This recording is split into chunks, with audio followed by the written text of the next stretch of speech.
Bonjour à toutes et à toutes, merci d'être avec nous. Il est 4 heures, il est vendredi, nous sommes vendredi après-midi, 4 heures partout ailleurs dans le même fuseau horaire. C'est le quiz de certification en français avec, comme j'ai pris l'habitude de le faire depuis 2-3 épisodes maintenant, un guest en la personne d'un autre Sébastien. Bonjour Sébastien. Tu es en mute pour le moment, mais on ne va pas tarder à t'entendre certainement. Tu vois, après un an et demi de vidéoconférence, ça arrive encore à tout le monde. Ouais, salut Seb. Donc Seb et Seb de gauche d'un côté, Seb de droite de l'autre pour débriefer les questions. Alors le quiz de certification, c'est l'occasion de pouvoir vous entraîner sur des questions de certification. Cette semaine, c'est un niveau architecte associate pour la certification. Les questions sont en anglais, on les lit en français et surtout on débriefe avec Sébastien qui expliquera pourquoi les bonnes réponses sont les bonnes réponses ou les mauvaises réponses sont les mauvaises réponses. Si vous avez des questions, vous les posez dans le chat. Nous sommes en direct, c'est pas une vidéo préenregistrée que vous regardez. Donc n'hésitez pas à balancer vos questions. Moi, je vous balance l'adresse du quiz. Je vois qu'il y a 3-4 personnes qui sont déjà connectées, mais je suis certain que ce nombre va augmenter. Donc myquiz, tout attaché, tout en un mot avec un seul Z, myquiz.org.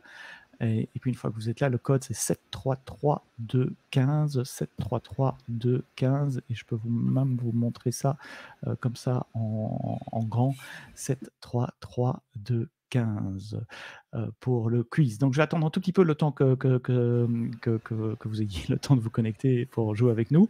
Il y a plusieurs raisons de regarder le quiz de certification. Il y en a une pour vous préparer à la certification. C'est un bon moyen d'évaluer vos connaissances et de voir où vous en êtes, et surtout de comprendre pourquoi certaines réponses sont correctes ou pas. Une autre raison, c'est pour jouer, simplement, vous mesurez aux autres. Si vous jouez dans le but de gagner, c'est tout à fait louable. Pensez que la vitesse de réponse compte sur cette plateforme myquiz.org que j'utilise. Au plus vous répondez vite, au plus vous avez des points, ce qui n'est pas le cas dans les vrais examens de certification, évidemment.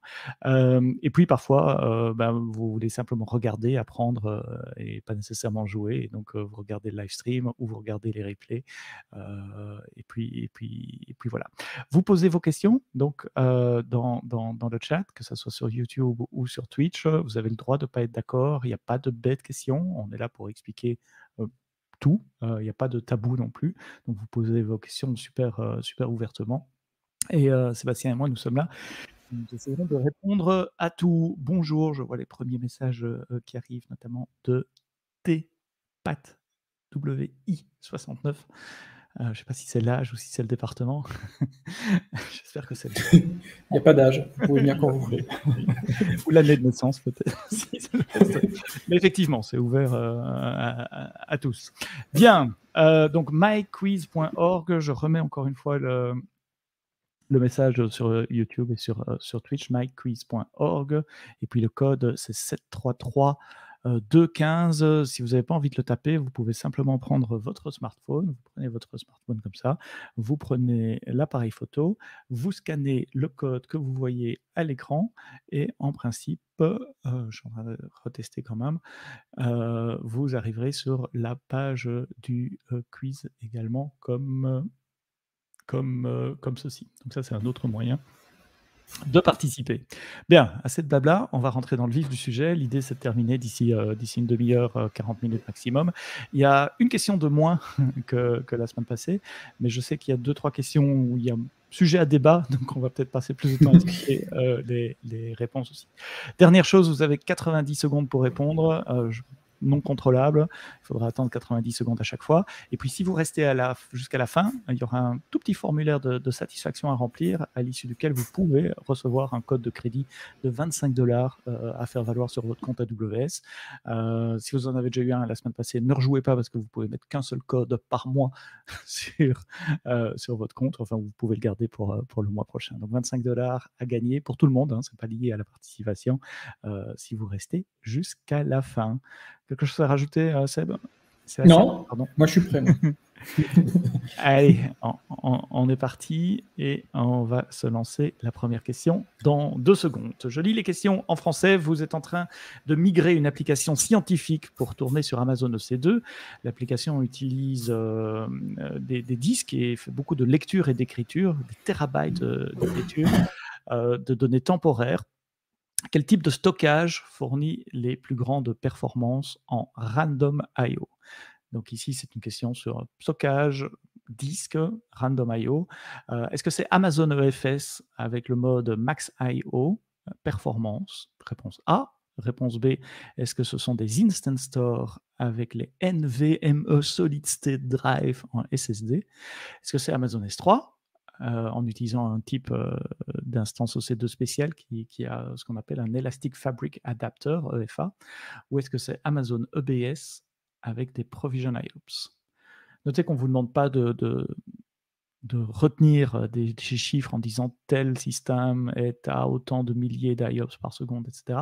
C'est typiquement le genre de question de certification où on vous demande de retenir l'ordre de grandeur, les proportions et savoir lequel va plus vite que l'autre. Voilà. Mais jamais vous aurez une question exacte sur le numéro, le nombre d'IOPS pour tel ou tel service. Pour une bonne raison, c'est que ça change. Oui, ça change fréquemment. Donc, allez, 9 secondes si vous n'avez pas encore répondu, c'est le moment. Il n'y a que 7 réponses, 6 réponses. Et attention, 1 seconde, c'est parti. La bonne réponse était la réponse D, avec plus de 10 personnes qui ont répondu quand même. Finalement, les réponses sont arrivées tout à la fin. Pardon, la bonne réponse était la réponse B. Oui, tu m'as fait peur. Pardon. Alors, pourquoi? Explique-nous un peu tout ça. EFS, Instant Store, S3, EBS, c'est quoi tout ça? Et pourquoi B? On va peut-être commencer par les mauvaises et peut-être par Amazon EFS d'abord. Oui, si tu veux bien. Alors déjà, je pense qu'en lisant la question, il y a déjà des mots-clés en fait, qui doivent résonner un petit peu dans la tête, à savoir read and write, ok, multiple terabytes, donc on est sur une échelle qui est assez grosse. Temporary data, je pense que c'est un élément important dans la question aussi. Et après, highest performance random I/O. Donc l'idée, c'est d'avoir quelque chose qui soit performant, éventuellement temporaire. Enfin, c'est ce qui est demandé dans la question. Tout de suite, quand je vois temporaire, moi, ça me fait penser à l'Instant Store, puisqu'en fait, comme vous le savez, vous allez le savoir bientôt, c'est sur de l'information volatile, en fait, qu'on va stocker sur l'Instant Store. Et en plus, l'Instant Store, le use case de l'Instant Store, c'est vraiment tout simplement de la performance I/O avec, pour rappel, donc 2 types d'instances, de disques liés à ces instances, soit du HDD, donc du disque, on va dire, standard, soit du SSD, qui est là fait pour la performance. Voilà. Donc, j'ai envie de dire, déjà, naturellement, B. Après, vous pourrez éventuellement comparer ou le mettre en opposition ou en challenge par rapport à de l'EFS ou de l'EBS avec du Provision IOPS, mais clairement, sur les échelles, comme tu l'as dit, sur les échelles de grandeur, l'Instant Store, c'est vraiment celui qui va débiter le plus, en fait, en termes d'IO, encore une fois, sur de la data temporaire, c'était l'intitulé. Donc, j'aurais coché aussi la case B pour ces raisons-là. Tepetawi, FX, Wahid avait des bonnes réponses là. Je suppose que c'est vous, les 36,4% qui ont répondu. Réponse B. Instant Store, moi j'aime bien prendre une analogie. Ce sont des disques qui sont vraiment connectés physiquement dans le serveur sur lequel tourne votre virtual machine, quoi. Ils sont attachés, ils sont là dans la boîte et votre virtual machine peut les utiliser. C'est pour ça qu'on les appelle les Instant Store. Ils sont vraiment liés à l'instance, puisque si vous arrêtez l'instance et que vous la redémarrez, la virtual machine va redémarrer sur un autre serveur dans le data center et donc n'aura plus accès au disque. Et c'est ce que tu as dit, Seb, c'est temporary, c'est super important. Si c'était du stockage persistant, ça aurait éliminé cette solution-là. Mais stockage temporaire, Instant Store, c'est souvent le moins cher. Non pas que ça soit gratuit, mais le prix est intégré dans le prix de l'instance EC2, quoi. Pas de supplément pour pouvoir les utiliser. Félicitations à vous trois. Rien d'autre à dire, on va pouvoir simplement passer à la question suivante dans 7 secondes.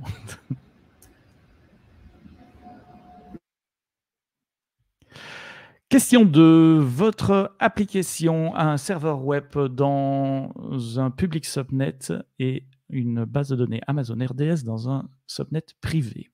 La base de données a été configurée pour faire des updates automatiques pendant une fenêtre de maintenance que vous avez spécifiée. Quel type de connectivité Internet avez-vous besoin pour que la base de données puisse se mettre à jour? Réponse A, on met une NAT gateway dans le public subnet et on met à jour la table de routage dans le private subnet pour utiliser la NAT gateway. Réponse B, vous ajoutez un VPC endpoint pour RDS dans le VPC. Réponse C, vous cochez l'option publicly available sur votre base de données, vous la mettez à yes. Ou alors réponse D, rien de spécial à faire. Les mises à jour peuvent se faire sans connexion à Internet. Donc NAT gateway avec une table de routage, VPS endpoint,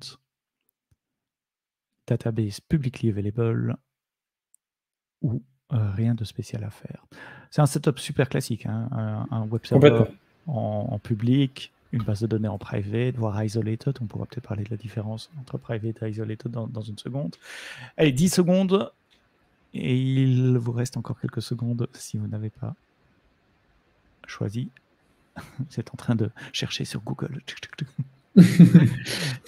Et la bonne réponse est la réponse D. Il n'y a rien de spécial à faire pour les mises à jour. Votre base de données va pouvoir se mettre à jour automatiquement. Et vous êtes nombreux à tomber dans le piège, le petit piège qui était tendu par la question, de passer par des NAT gateway. Explique-nous ça, Sébastien. En fait, c'est l'avantage d'utiliser du Managed Services qu'est RDS, c'est que vous n'avez rien effectivement à faire. On se charge à votre place de l'interco, etc., qu'il peut y avoir derrière. Alors, donc, ça veut dire que si j'ai une base de données dans un réseau complètement isolé, sans aucune connexion, une base de données Amazon RDS, j'entends, oui, elle sera mise à jour par Amazon finalement, sans devoir aller chercher des packages sur Internet. Oui, tout à fait. C'est vous, par contre, qui choisissez le moment où vous faites ces updates-là et la fenêtre de tir, j'ai envie de dire. Mais pour l'interco et pour la sortie Internet liée à ces updates-là, c'est effectivement le service manager, donc c'est AWS qui s'en charge. Je vais dire pourquoi tout le monde à peu près est tombé dans le panneau, c'est parce qu'effectivement, c'est un setup qui est tout à fait standard. Et la réponse A aurait été valable si on n'avait pas utilisé RDS et si on avait directement hosté la base de données sur une instance EC2 dans un private subnet, par exemple. Ah oui, donc j'ai mon instance EC2, je mets ma SQL dessus, mais si je veux taper un Yum Update, j'ai besoin d'une connectivité Internet. Et c'est là que j'ai besoin d'une NAT gateway. D'accord, donc c'est ça la différence. Si c'est moi qui manage, il faut bien une connexion Internet pour que moi je puisse aller chercher les packages. Si c'est Amazon qui manage, il ne faut pas de connexion Internet. Oui, tout à fait. Les VPC endpoints, c'est quoi ? Alors, c'est plutôt pour joindre, en fait, c'est un peu l'inverse, c'est-à-dire c'est pour joindre un service ou la base de données, mais de manière privée, sans passer par Internet. Donc là, on utilise ce qu'on appelle du private link et on fait un lien interne pour pouvoir joindre ce service-là. Voilà. Et le troisième, publicly available égale yes, c'est peut-être pas une bonne idée. Bon, là, c'est un petit peu trop, un peu fort de café, on va le dire comme ça. Et surtout, ça ne correspond pas tout à fait aux besoins, qui est juste sur la partie mise à jour. Donc, inutile d'exposer plus que ce qu'on veut, que ce que l'on peut, laisser faire le managed services ou tout du moins essayer de restreindre un maximum, évidemment, le pattern sécurité, donc les ouvertures vers Internet et depuis Internet. Et donc, en général, je dirais, ne mettez jamais publicly available sur une base de données. Enfin, je ne vois pas le use case qui nécessiterait d'avoir un accès Internet direct à une base de données. Ça me fait peur, moi, ça me fait moi aussi. froid dans le dos. À éviter, en tout cas. Donc, la bonne réponse, c'était la réponse D. No special connectivity require. Question 2, question 3 dans une seconde.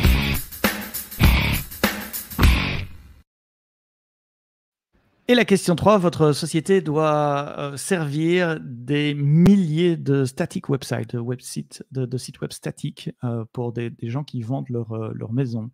Et l'architecture de votre application utilise Amazon CloudFront devant un bucket S3. Et chaque client a sa sous-directory dans le bucket S3, donc c'est assez classique, un bucket avec des sous-directories.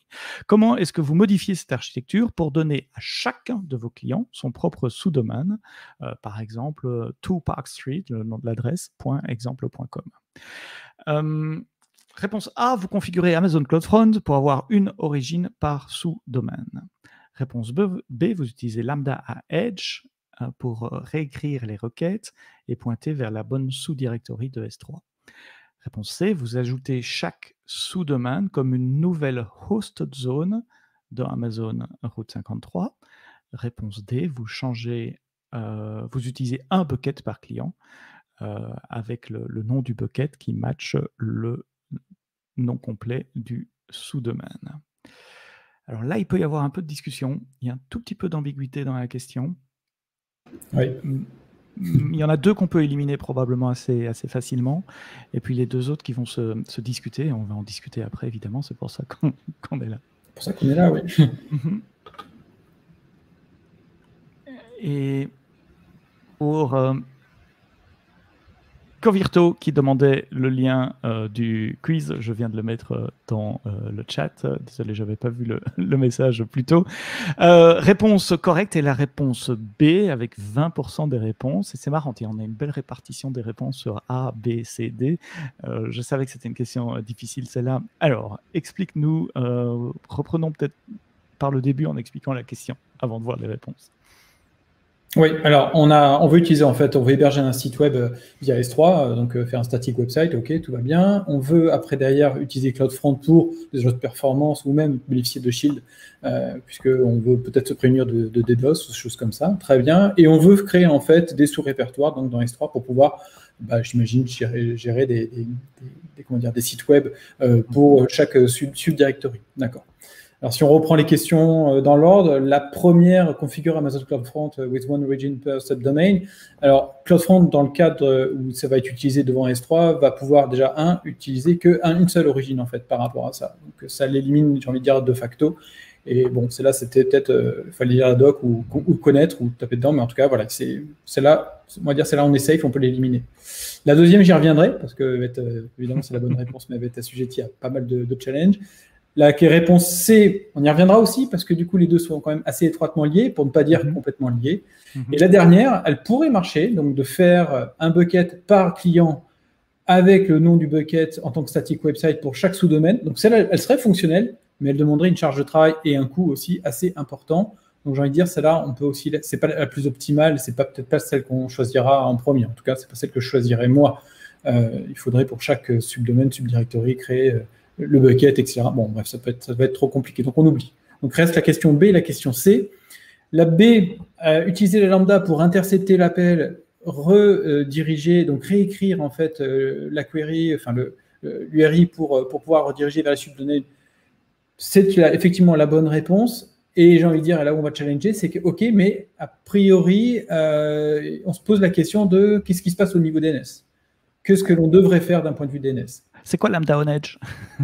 Lambda on Edge, c'est vraiment la partie, c'est la Edge Functionality, donc c'est une lambda qui va s'exécuter au plus proche de la charge de travail, donc au plus proche de l'environnement qui va être, en l'occurrence là, du CloudFront, mais qui va permettre en fait de modifier des choses directement à la cible. Ah oui, donc elle va recevoir les requêtes, elle peut analyser les requêtes HTTP, éventuellement les modifier avant qu'elles partent sur S3, d'accord. Et donc l'idée, c'est d'aller mettre du code là pour faire ça dans les Lambda on Edge. Mais comment les requêtes arrivent sur ce Lambda on Edge? Si je tape la requête qui est dans la question, là, 2parkstreet.example.com, j'ai quand même besoin d'un DNS, non? Oui, tu as raison. C'est-à-dire qu'on aurait quand même besoin. Alors, premièrement, il y a le DNS qui se charge de la résolution du nom en IP ou du nom vers la ressource. Et donc, effectivement, là, si on part sur Route 53 comme étant le requêteur DNS, effectivement, il faudrait quand même ajouter une entrée pour pouvoir après la rediriger vers le bon subdirectory et que Lambda intercepte la requête, la modifie pour qu'elle atterrisse sur le bon, je sais pas, index.html par exemple, et la bonne target. Donc, mais qu'est-ce qui disqualifie la réponse C alors? C'est qu'elle n'est pas autosuffisante. C'est-à-dire qu'elle c'est un des éléments, mais ce n'est pas l'élément qui va permettre de répondre entièrement à la question. Ah oui, je vois autre chose dans la réponse C. Il est aussi marqué New Hosted Zone. Hosted Zone, c'est un domaine complet. C'est comme j'ai exemple.com, exemple.net, mon exemple. Ici, ce que toi tu dis, c'est qu'il faut une entrée DNS dans la Hosted Zone, exemple.com, qui pointe vers la bonne adresse, mais il ne faut pas créer une hosted zone par non. Okay. Déjà, ça serait painful, donc pénalisant en termes de coût, parce que ça a un coût quand même, la hosted zone. Et en plus, effectivement, tu as raison, c'est que si à chaque fois on s'amuse à recréer chaque hosted zone, on ne s'en sort pas. Donc effectivement, ce n'est pas un élément qui est optimal et encore une fois, qui est autonome. C'est-à-dire que juste de modifier Route 53 ne permettrait de toute façon pas de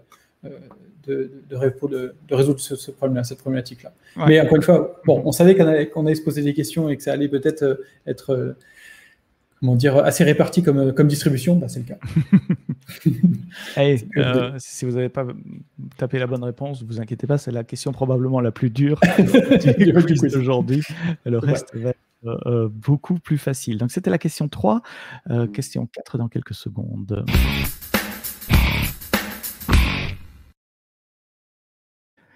Et la question 4, c'est une application qui envoie des messages vers Amazon SQS pour être processé, pour être traité par un nœud, un worker node, donc un nœud de travail qui lui est géré par Elastic Beanstalk. On vous a demandé de modifier cette architecture d'application pour aussi envoyer des messages vers une fonction lambda. Comment est-ce que vous réarchitecturez, c'est pas facile à prononcer, ce système avec des changements minimum?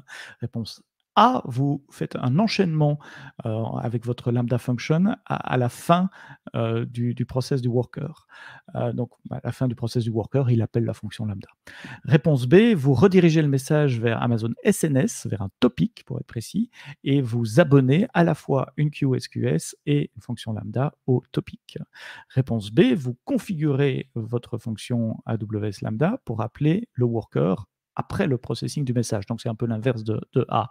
A et C, c'est la même chose, on chaîne les deux, c'est juste l'ordre qui change.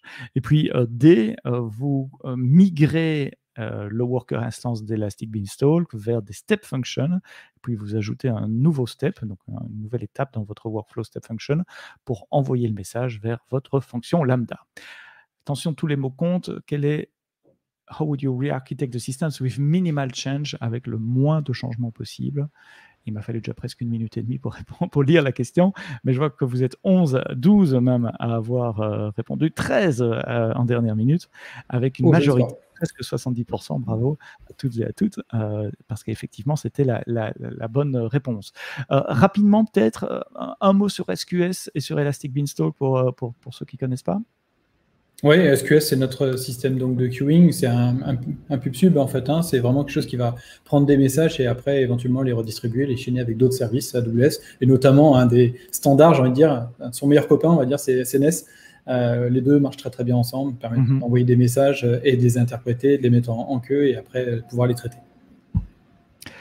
Alors, pourquoi est-ce qu'à la fin du process du worker node, on ne peut pas appeler une fonction lambda, ou inversement, d'abord appeler la fonction lambda et puis le worker node?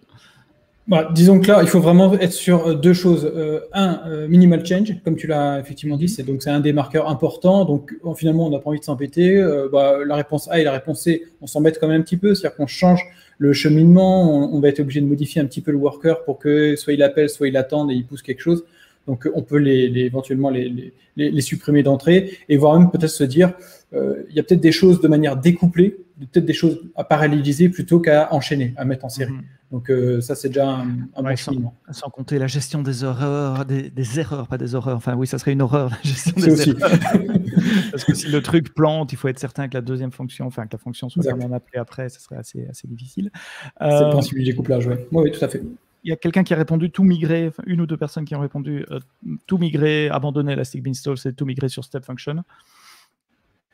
Alors, un solution, mais là, ça demanderait, et on est en dehors de minimal change là. Ça demanderait pas mal d'efforts et pas mal de.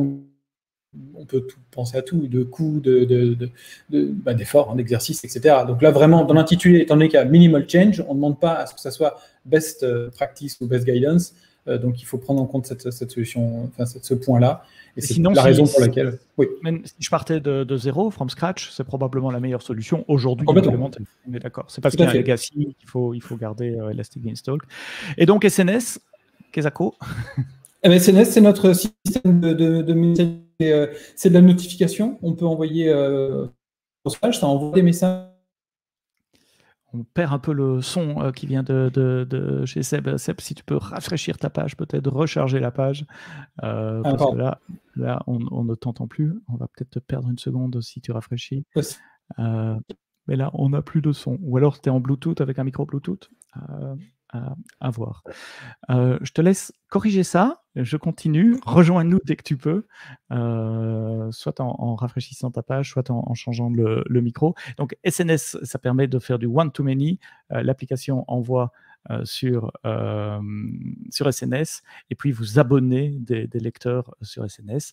Un lecteur peut être SQS et donc le message va être mis dans une queue et donc il partira vers votre worker node sur Elastic Beanstalk.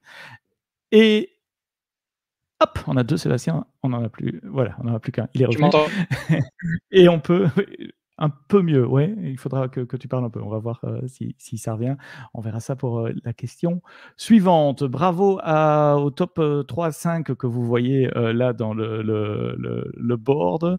5e question, juste après ça.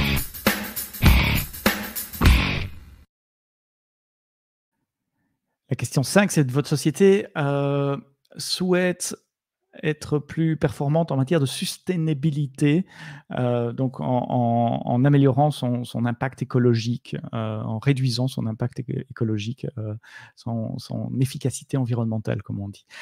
Comment est-ce que le cloud AWS peut assister ce client à faire tourner une infrastructure IT plus efficacement en matière d'écologie? Réponse A, on améliore la capacité d'utilisation en en utilisant uniquement la quantité, c'est pas facile à traduire, en utilisant uniquement la quantité d'infrastructures dont vous avez besoin pour votre application. Réponse B, en partageant la capacité entre plusieurs clients de manière à moins gaspiller des ressources. Réponse C, en réduisant le carbon footprint, les émissions carbone en utilisant des énergies renouvelables. Réponse D, en abaissant la consommation d'énergie grâce à un meilleur usage de l'électricité dans les data centers. Réponse E, toutes les réponses avant, c'est-à-dire A et B et C et D. Excusez-moi, j'ai eu un peu de mal à lire celle-là, c'est pas facile à traduire en français. Et j'ai pas de traduction devant moi, je traduis à la volée. Il reste 3 secondes. Et la bonne réponse, tadam, est la réponse E, all of the above. Seb, tu es revenu? Oui, Ouais. tu m'entends bien? Ouais, Vous ça va m'entendez? pour le Super. moment. Bon. Pourquoi c'est all of the above? Ouais, parce qu'en fait, on est vraiment dans la définition même de l'économie d'énergie ou de l'optimisation énergétique. Donc la réponse A, on est vraiment sur. D'ailleurs, on va s'appuyer sur pas mal de piliers du Well Architected Framework, que vous connaissez aussi également sûrement. Donc 5 piliers essentiels. Donc le premier, effectivement, sur. Ah, C'est pas grave, continue. d'accord. Le premier pilier sur l'excellence opérationnelle, pardon, je traduis aussi à la volée, à savoir la gestion et la maîtrise de la capacité, opérationnelle, donc le nombre d'instances, etc. Pas consommer trop lorsqu'il n'y a pas besoin, et au contraire scaler, donc mettre à l'échelle lorsqu'il y a besoin. Voilà. Merci pour l'affichage du Well Architected. On a aussi évidemment la performance. On a aussi la sécurité, on a aussi la partie optimisation des coûts. Voilà, tu les as là, magnifique. J'ai besoin de les avoir en tête. Et après, la partie reliability, donc c'est-à-dire haute disponibilité, efficience en termes de disponibilité et sécurité. Voilà. Donc on est sur ces 4 points-là qui vont jouer un rôle évidemment sur la partie sustainability, et donc sur la partie green IT, quelques termes dont on parle, à savoir toujours la meilleure quantité de ressources au meilleur moment, avec les meilleurs outils, bien évidemment. Merci pour ces explications. Question suivante.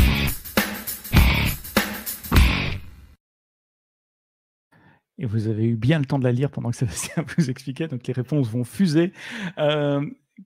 Quel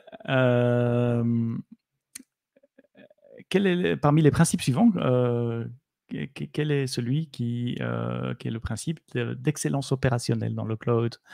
Revoir les capacity requirements, donc revoir les exigences en matière de capacité avec un Change Advisory Board, des réunions mensuelles. Réponse B, mettre à jour vos codes repository après chaque déploiement. Réponse C, faire des mises à jour fréquemment, petites et réversibles. Réponse D, assurer la sécurité sur tous les composants d'infrastructure. Donc, lequel de ces design principles est un design principle pour l'excellence opérationnelle dans le cloud? Revoir ses besoins de capacité, mettre à jour ses codes repository, faire des petits changements ou s'assurer de la sécurité sur chacun de vos composants d'infrastructure. C'est là qu'on va reparler du Well Architect Framework dans une seconde, parce que c'est directement lié à ça.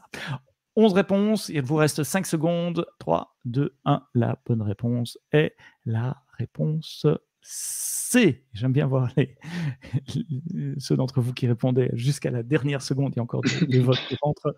Alors, réponse C, pourquoi pas la A, revoir ces besoins de capacité? Alors, là, on est vraiment sur le pilier de l'excellence opérationnelle. Donc, on n'est pas sur la revue de capacité. On n'est pas éventuellement sur du coût. On est vraiment sur un pilier qui est spécifique, qui nécessite à dire, voilà, est-ce que tout est bien fluide? Est-ce que tout est sur une chaîne? Est-ce que tout est automatisé? Est-ce que tout est industrialisé? On est vraiment sur ce pilier-là. À partir de là, la revue de capacité n'est pas vraiment un pilier opérationnel, c'est plutôt un pilier éventuellement de coût, de performance, sûrement. Et donc, ce qui est le plus logique, effectivement, c'est la partie faire des petits changements fréquents et avec des changements réversibles. Et ça me fait penser tout de suite, évidemment, à du DevOps. Et donc, DevOps, opération excellence, c'est plutôt lié quand même. Donc, pouvoir déployer rapidement chaque petit changement, parce que c'est plus facile à débugger s'il y a un petit changement que des dizaines de petits changements qui sont mis en production régulièrement, et surtout être capable de revenir en arrière, si possible même de façon automatisée, en fonction des alertes qu'on peut lancer. J'ai vu un chiffre, j'ai oublié, tiens, donc je ne vais plus dire de bêtises, mais j'ai vu le chiffre du nombre de déploiements qu'Amazon, en tant que société, fait par heure ou par jour, mais c'est astronomique, quoi. C'est dans les dizaines de milliers déploiements où ça déploie en continu, avec chaque fois la possibilité de revenir en arrière. La dernière réponse est plutôt sur la sécurité, évidemment, c'est important aussi, mais la question portait sur l'excellence opérationnelle, et donc ça disqualifiait un peu la réponse D, qui parle, elle, de sécurité, qui est un autre pilier. Tout à fait. Well Architect. Côté score, ça nous donne quoi? Pat837, à mon avis, ça va être difficile de challenger, parce qu'il ne reste plus qu'une question. Just Me 25, Jar 16, Tony Wade à 15, Frédéric à 13 avec Koff, et Jérôme Mohamed à 10, et puis Her à 7. Her, c'était pas le nom d'un ordinateur dans un film un peu flippant. Si, c'était même le titre du excellent film. Très, très, très bon film. Bon, pour ceux qui sont à égalité, ça va se jouer sur la dernière question. Pour tes patouilles, à mon avis, c'est gagné, parce que là, il n'y a plus moyen de te rattraper. Dernière question, c'est la 7e, et je dois meubler 15 secondes avant qu'elle arrive. Il faudrait un bouton dans My Quiz pour dire allons-y, on passe à la question suivante. Je peux chanter une chanson si tu veux.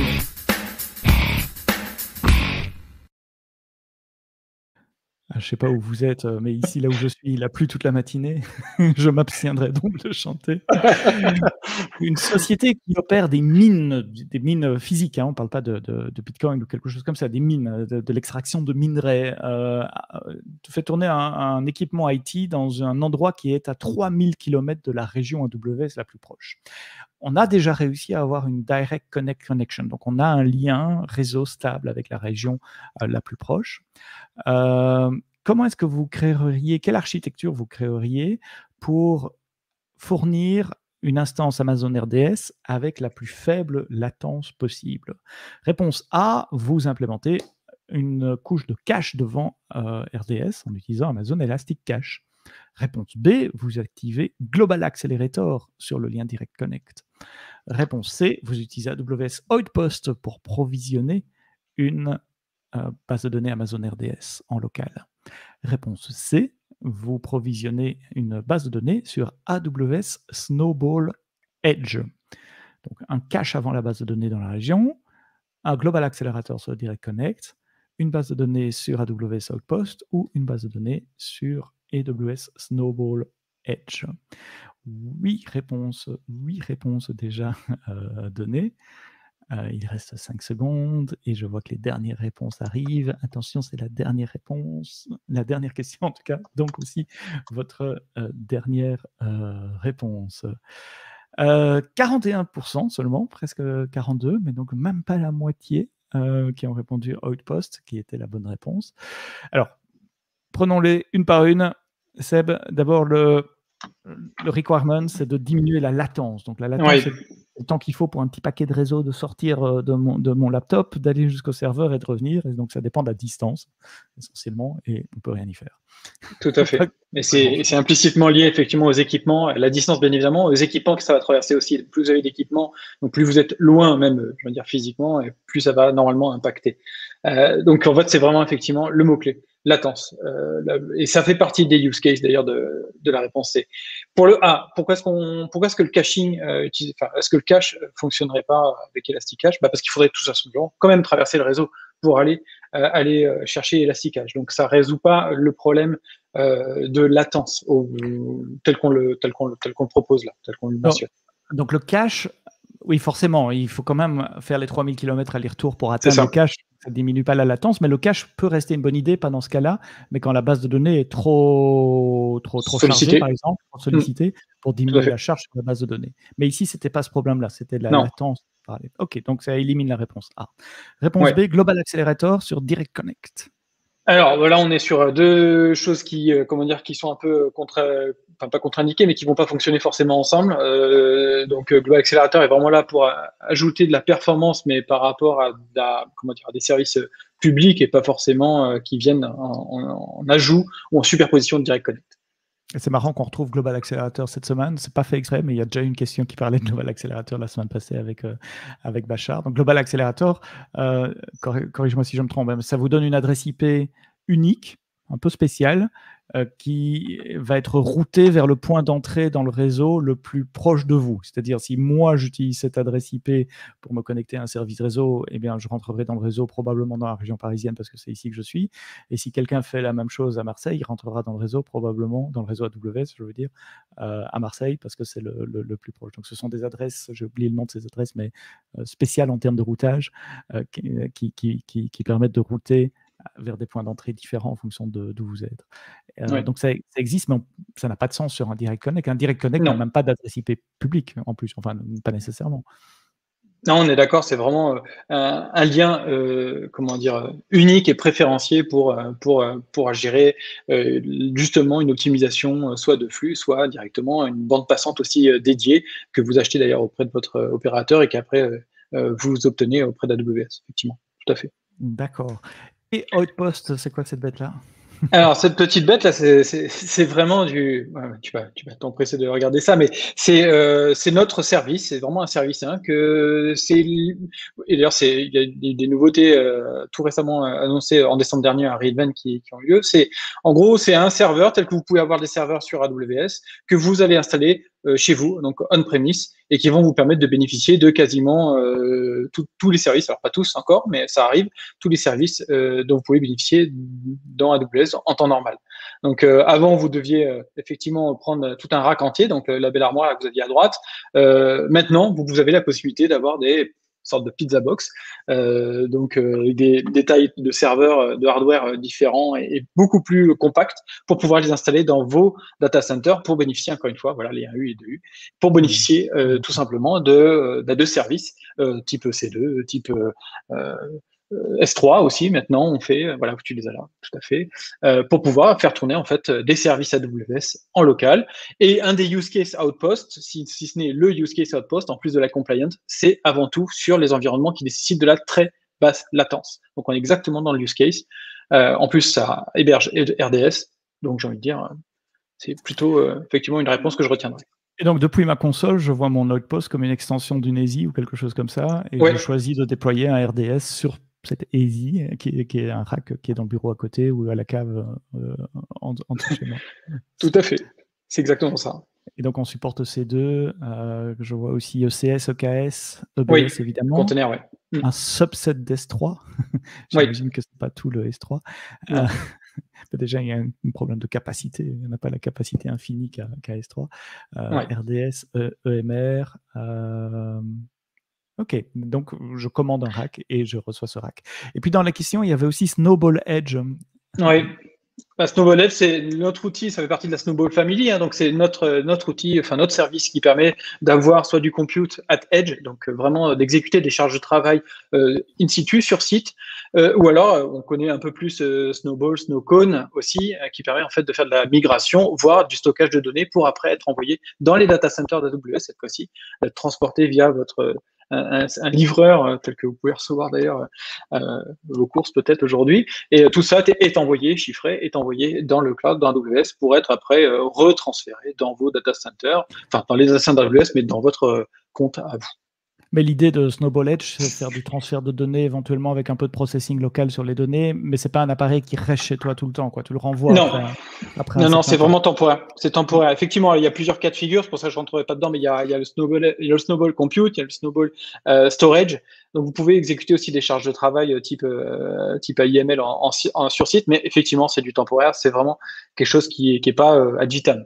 Par ailleurs, Outpost, à noter quand même, on n'achète pas Outpost, c'est pas du hardware qu'on achète et qui était notre propriété, c'est du service que l'on loue, service AWS que l'on loue, comme on pourrait aujourd'hui utiliser du service AWS dans le cloud. Ben là, on le fait, mais sur site. Donc attention, on n'est pas propriétaire du matériel. Ouais. Ce qui veut dire aussi que le matériel peut évoluer avec au fil du temps. Je vais répondre aux questions qui sont posées. On va parler de l'examen de certification et aussi super. des crédits dont j'ai parlé.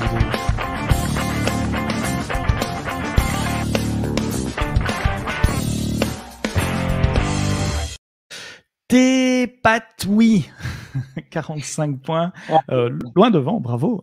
Jusmi 25, Jar 22, et puis bravo à tous les autres aussi. Je ne vais pas lire tout le monde, ça prendrait un tout petit peu trop de temps, mais bravo à toutes et tous qui avaient joué, qui avaient participé. Deux petites choses encore. D'abord, les questions sur la certification.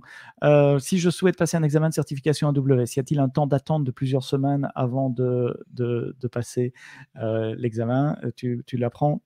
Je l'apprends, je veux bien l'apprendre. J'aime bien ces questions et puis on va dire que je suis pas mal habitué à ce genre de trucs. Non, et on recommande d'avoir une expérience particulière, quel que soit le niveau d'examen, effectivement, mais il n'y a pas de temps d'attente avant de passer l'examen. Cas particulier, le seul moment où il y a un temps d'attente, c'est si vous avez échoué une première fois. Vous avez 14 jours calendaire incompressible à attendre pour pouvoir rebooker un examen. Donc voilà, c'est la seule chose.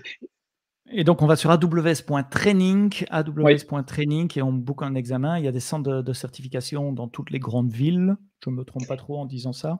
Oui, tout à fait. Il y a deux centres d'examen possibles, donc avec du PSI et du Pearson View. Vous choisissez l'un ou l'autre, peu importe, ça dépend vraiment de. Et nouveauté depuis cette année, j'ai envie de dire, c'est peut-être un avantage du Covid, c'est que vous pouvez passer en virtuel les examens. Alors qu'avant c'était pas possible.